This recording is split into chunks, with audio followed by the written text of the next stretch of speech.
Welcome to the MSP Xperience Game Changers, innovative thinkers in the MSP space. This is a limited edition series presented by Axcient, your trusted partner for comprehensive BCDR solutions for MSPs. I am your host, Robert Cioffi, the CTO and co-founder of Progressive Computing, a New York-based MSP I co-founded in 1993. What is Game Changers? Simply put, Game Changers is a video series designed to bring some of the most innovative thinkers in the MSP space into a one-on-one conversation with an MSP leader. Today's episode is MSP Regulations. Here we come. And our special guest is Wayne Selk of CompTIA. Now, before I introduce you, Wayne, I want to set the stage for what this topic is all about.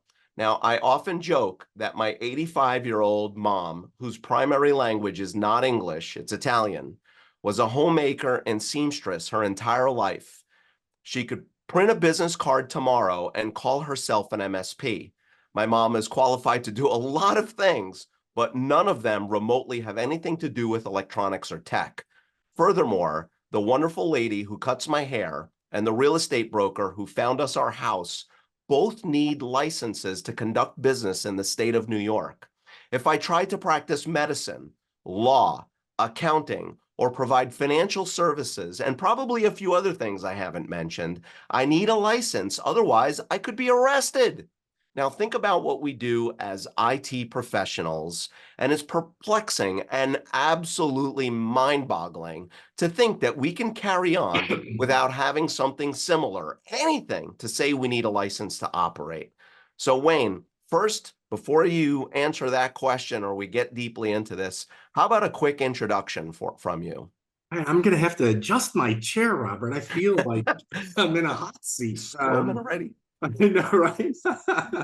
Thank you for having me Yeah.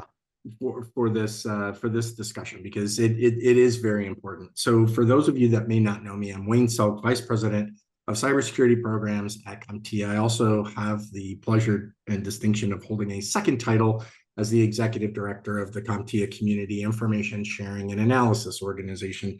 I have been doing cybersecurity in some way, shape, or form for well over 25 years. The last 15 have all been around governance, risk, and compliance initiatives that I've undertaken. And I know we're going to talk about some of the stuff that I'm doing here at CompTIA a little later on. So with that, I mean, let's talk about regulation of the MSP industry. Yeah. Do we need it? You know, I think really there's two camps. I agree with you. There are individuals that are going around touting themselves or have the ability to tout themselves as a managed service provider or a managed services provider, right? Regardless of where they are in the world, by the way, without needing a license or without wanting to be regulated. And there are folks that are in the camp that regulation is bad, right? Yes. Then you have some that are in the other camp where they don't want the individuals to just, one day wake up and say, oh, I want to be an MSP. They want some licensure, some assurance, if you will, that the individuals that are performing services as a managed services provider have some type of credibility, right? Because ultimately, Robert, I think what this boils down to is reputational risk for the MSP community as a whole. And again, we're not just talking about North America here, right? Because our conversation is actually going to take some interesting little jives and jips and across ponds. Right. And Well, that complicates it. The international component to this certainly will complicate this, but please, Wayne, keep going. So let's talk about some of the efforts that are currently underway that I know I have been personally involved with because I have conversations privy to my position with federal entities around the world. There are a lot of government entities that are already working on legislation 4 MSPs in respective areas. Mm. One would be the United Kingdom, right? Unfortunately, that's been pushed off for a couple of years due to some changes in their political infrastructure over there recently, Okay. maybe a couple of weeks ago. The EU, European Yes. Union, Yes. also has some guidance around the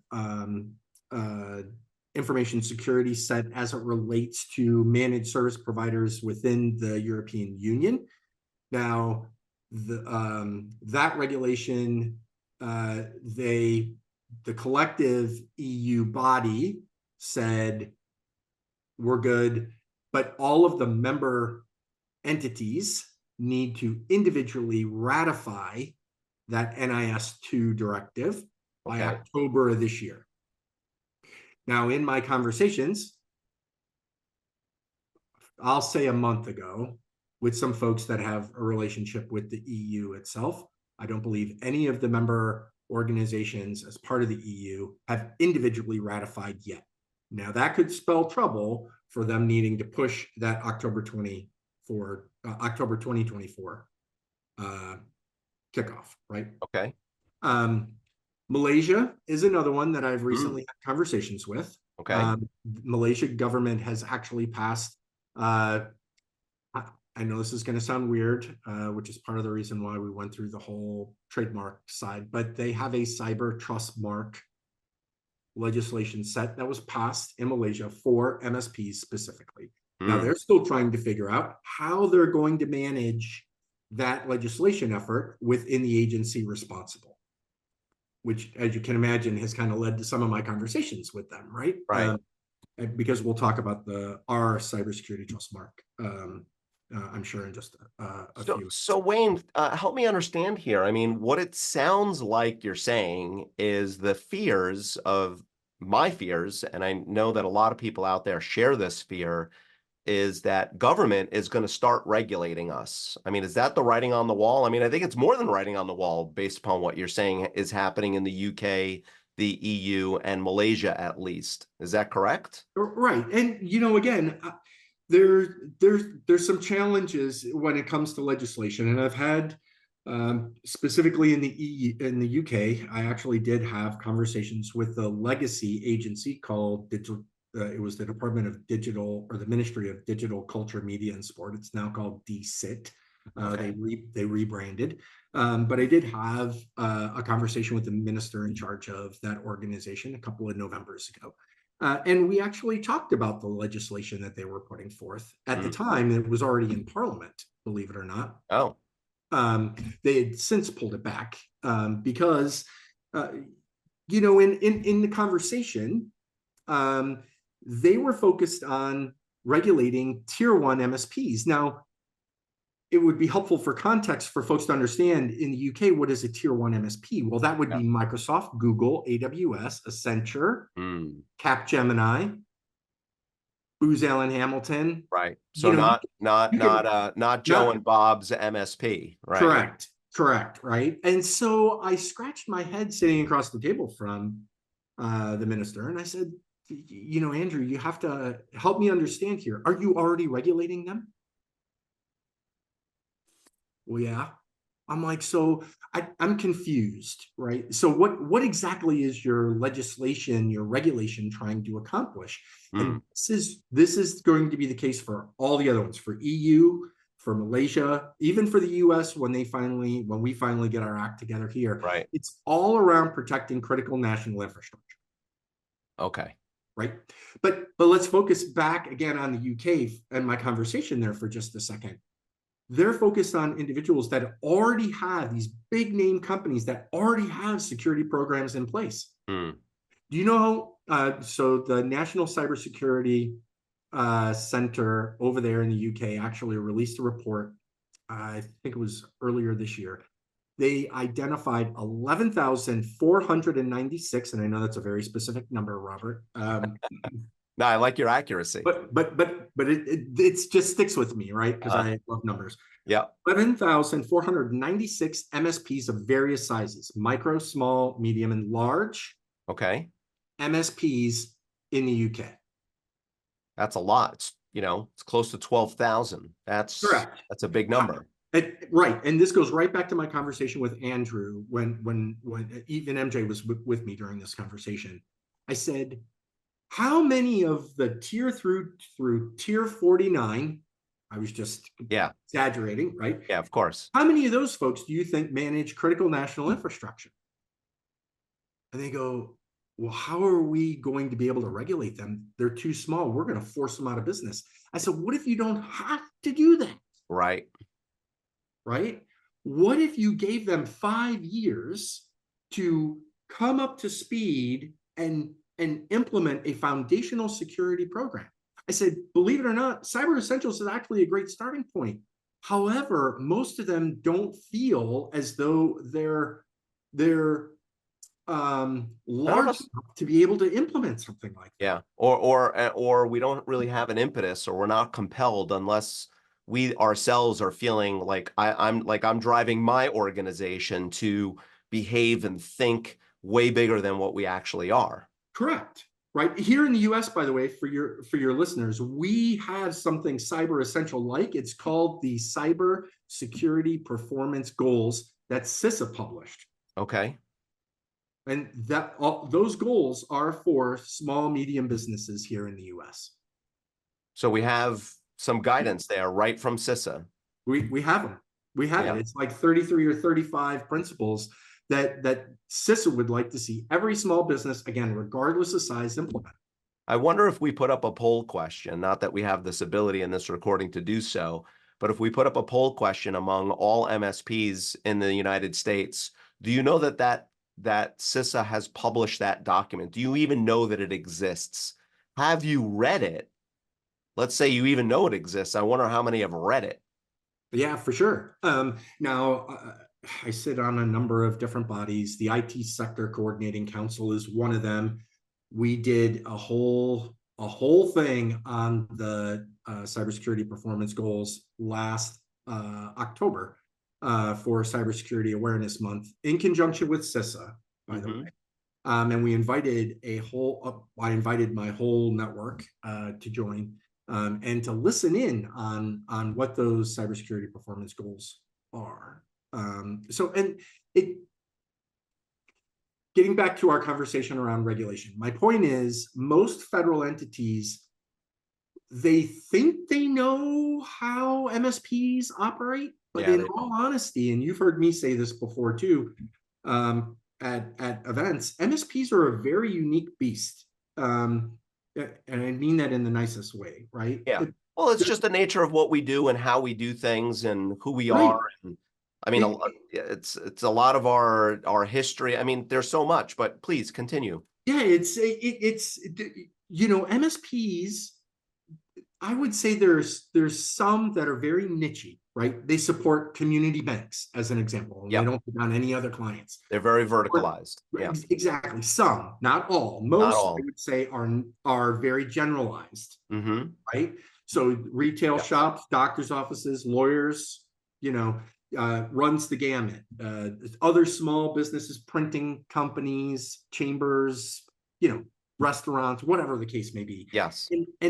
And so with those MSPs in particular, there isn't one good framework or regulation set that's going to apply to them. Right, because it's the nature of the clients that we serve. So we need something a little bit more broad that fits at least most of the scenarios, and then probably our ability to shift, especially in a medical office where HIPAA might apply, right? Or financial services where we've got to be thinking about a FINRA, or someone who's selling the government where we've got to be worrying about CMMC as an example, right? Well, right, because I know a lot of MSPs that support critical national infrastructure, local water supplies, energy companies, right? The energy cooperatives, right? Transportation industry, right? I mean, there's a lot of stuff. And in my conversations with CISA, I've actually brought this up to them, right? Because when you stop to think about the industry as a whole, I don't want to say it's unwieldy. It's just that there isn't a set of guidance that actually applies 100% across the board. Right, right. And But that becomes problematic when you're but talking about regulatory. but there must be at least a good starting point. Let's say, and I'm just going to make a number up, 80% that does cover, most. No? I would say yes. Well, that was the whole basis part of the basis behind the NIST cybersecurity framework, right? Right. Okay. Giving folks at least a broad conceptual thing of a starting point. I mean, thank God with version 2, we now have governance in there. Yes. Yeah. That was a very interesting new twist this year. Well, I So glad to see that in that there. workshop and said, hey, we need policy. Yes. We Yes. need Yes. governance around this, Yeah. or it just isn't applicable, right? Right. Which again is part of the challenge. And in talking with Phyllis Lee at Center for Internet Security when we were putting together the cybersecurity trust mark and wanting to use the CIS critical security controls as part of that, one of the things she and I were discussing at the time, CIS isn't a framework, right? When we were No, it's not talking a about framework. version 7. Correct. Yeah. Right. Yeah. Because it was lacking some of those key components that would actually make it a true framework. Mhm. They're on their way, because I think with 8.1, they incorporated some governance now too. Yes. So, they're on their way to kind of establishing CIS as a good solid framework as well, which is Yes. right. So we can go down a rabbit hole with governance and MSPs and technologists all day long, but I think Yes, we can. getting back on the regulatory side, and this is Wayne's opinion, this isn't necessarily CompTIA's opinion that Mhm. Wayne's projecting, right? But Bring Wayne's it. Okay, right. that's why you're here, Wayne. I want to hear from you. I know. But I think in talking with a lot of the MSP industry at multiple events over the past several years, right? If there's some way by which the industry could self-regulate, I think would be a lot easier for the industry as a whole, much like the payment card industry did 30 plus years ago, right? Right. When they first developed the data security standard. Mhm. And I think that's probably a more realistic approach, because then it allows for some of the things you talked about during your little rant early on as well, right? Yeah. Because the industry itself can then police those individuals that may not be qualified to call themselves a managed services provider. So we're kind of going down that road of where I was hoping this conversation would go, is to talk about an SRO, right? A self-regulating organization.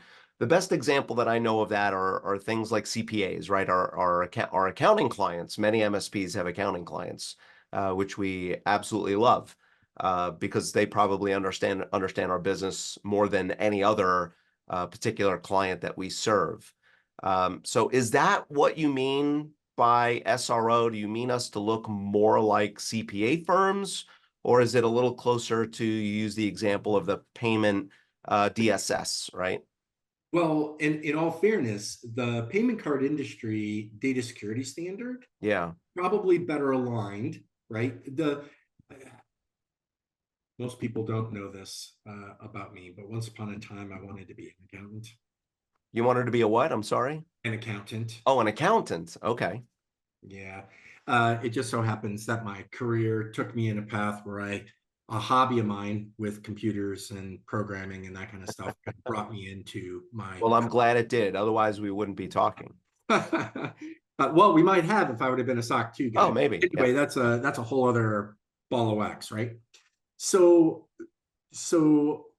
I mentioned my number of years of experience. The interesting side of cybersecurity is that it's always changing, always evolving, right? And it's very hard to put hard, fast, pass, fail against a set of security safeguards, which could be out of date tomorrow. Oh, right. Yeah, I see what you're saying here. So look, I love my brothers and sisters in the class that I didn't join on the accounting side, but in most cases, they're very black and white, very little gray.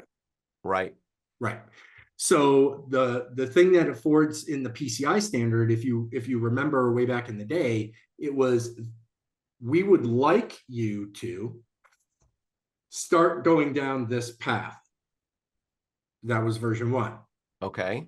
Right. And then they ratcheted it up a little bit and said, well, we'd like for you to continue down this path in some areas, but you must start doing these things in these other areas. Right. That was version 2.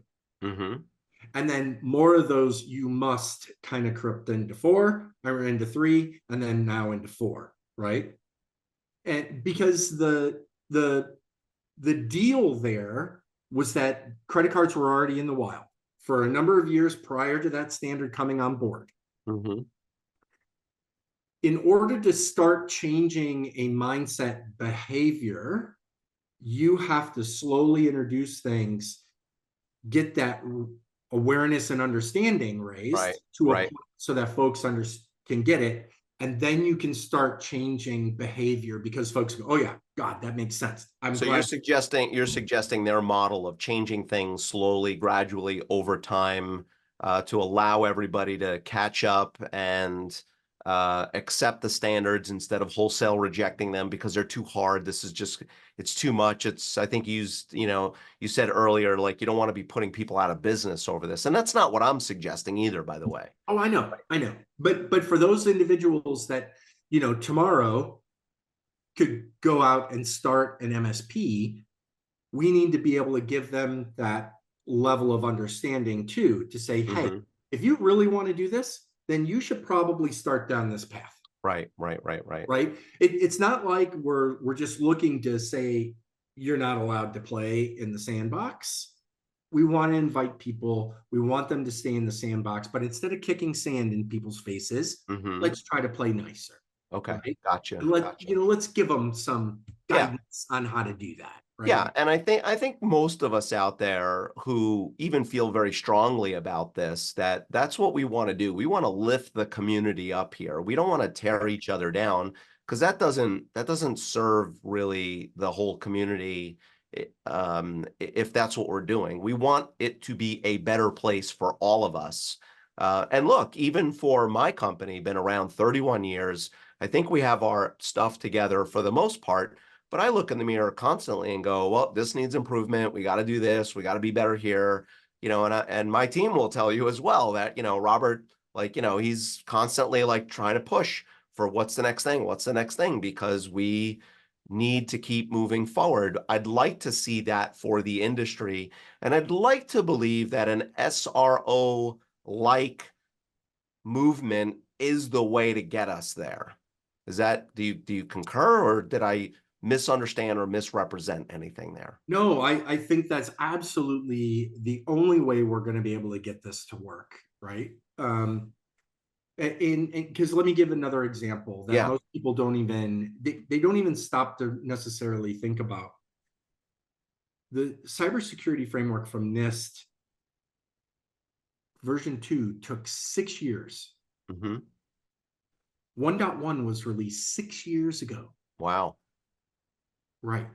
So can you imagine how much has changed in that 6-year period before that standard and framework had to be updated? Right. Yeah. Because So of public comment. Yeah. Well, again, so this is the challenge with government, right? They're not fast, and they're not fast by design. Yeah. There's nothing wrong with. I'm not saying there's anything wrong with the government. They're just And that may be a good thing. Well, I mean, it is, except when it comes to cybersecurity. Right. Of course. And that's what I meant, right?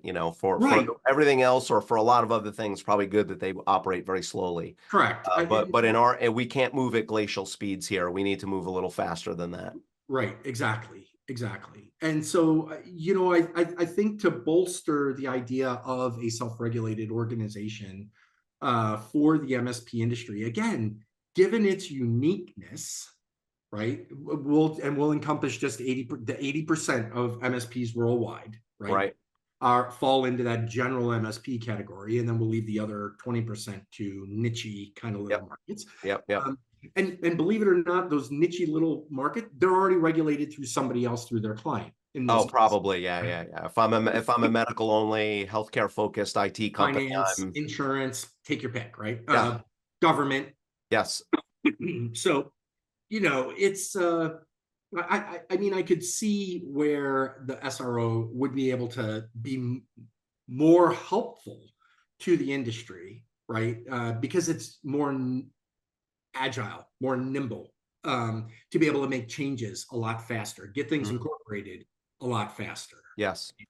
in order to keep up with the changes that occur on a very regular basis. All right, Wayne, we've got about 5, 6, 7 minutes, somewhere in that ballpark. I wanted to make sure that we had some time here to talk about CompTIA being sort of at the forefront of this movement, or at least being a player in this movement. And I learned about, I don't know, in the last, I'll just say, year, and very recently, actually, took some action around moving us. Pull the trigger. Yeah, pulling the trigger on Trustmark. Can you tell us a little bit about what Trustmark is, how it fits in this whole conversation around regulation, SRO? Like, what does it mean for an MSP to do this? Is Trustmark a prelude to an SR? Like, help us understand more about Trustmark and what it means. Okay, so the concept here around the Trustmark, this CompTIA Cybersecurity Trustmark, is actually to help create a foundational security program based on industry accepted best practices for the MSP community around the world, right?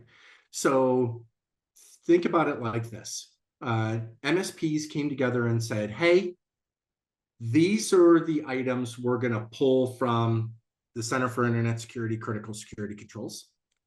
These are the items we're going to pull from ISO 27000, like 800, 171 for those that are in the States, right? That have some controlled unclassified information requirements, which are also based on 853, but that's federal systems.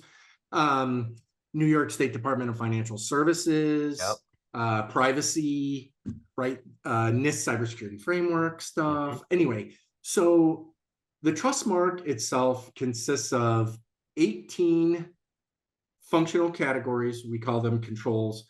And within each of those, there are a total of 177 safeguards, right? That kind of make up them. They all map to the other frameworks, which is kind of cool, right? Yeah. Oh, that's great, by the way. I like it when we play nice with, one framework, or if you want to call things whatever you want to call them. I know CIS controls really isn't a framework, but it's nice to see that mapping to other frameworks. Correct. So we actually pulled governance in because CIS at the time did not have that in version 8 when we were given the license to use the control set. 87% of the safeguards inside of the Trustmark are the CIS critical security controls. Yep. IG 1, 2, and some 3. So the interesting part here is that the members actually started with a good foundational set of controls. The bar is low for that, so there's no barrier to entry, because it doesn't matter if you're a solopreneur or 150 person larger MSP, right? All of these safeguards are achievable for the organization, which is great. As we go through, and you heard me mention the PCI DSS, right? Yes. Year over year, we're going to make changes and enhancements to the framework controls and ratchet up just a little, right? Our goal is to make it a long stride, not have to leap 3 buildings in a single bound in order to meet the standards within the Trustmark. That's the goal. So you can kind of see, if we get enough critical mass adoption of MSPs worldwide, we can actually start moving the industry in the same direction, right? From a Trustmark perspective. I love this. I mean, anything that gets us unified and talking, the same sort of language, right? This is another problem within MSPs. Just forget everything that we're talking about today. Just even what we call things. Everybody calls something, or it's something different, or uses the same labels to mean different things. And when it comes to security and upping the game here, for us as a community, it's important that we get cross alignment. And thank you. You keep opening my eyes up to, it's not just the United States, right? There's a global audience here. And even though, I have a lot of strong Italian heritage, I got to remember that there's other countries out there as well that they also have their unique views and opinions on this. So I really appreciate the conversation and the dynamics that you bring to this. So I have one final question, and then we're going to need to kind of wrap things up here. So for those of us on the SRO bandwagon idea, or just, sort of feeling like we've got to do more, because I certainly don't want government trying to regulate us. I'd rather that we take the reins ourselves. How do we get more involved to help us move in that direction? Is it just, listening in, having conversations, or is there something that we can actively do? Honestly, I think maybe not today, Okay. maybe not tomorrow, but maybe in the next year or two. I think the industry needs to finally come together as a collective and say, look, we need to move this a little bit further. Hopefully by then, I mean, the trust mark, we have individuals who asked to participate from 39 different countries around the world. We have Wow. over 1,400 MSPs on the list. I think we're close to 300 actively participating now. We've awarded 5 provisional trust marks. I right before we got on, I told you I had just finished another assessment. Yes. Press is coming on board to take the assessments away from me, thank God. Great. That was by design, by the Yeah. way, because I needed to figure out the minimums. I didn't want them to have to do it. I wanted to help kind of make sure that, again, I can keep this on track. Right. So, I think the industry itself is finally going to have to go, wow, we're at a point now where we have a mechanism by which everybody can participate. How do we form a collective, right? Or what would be cooperative?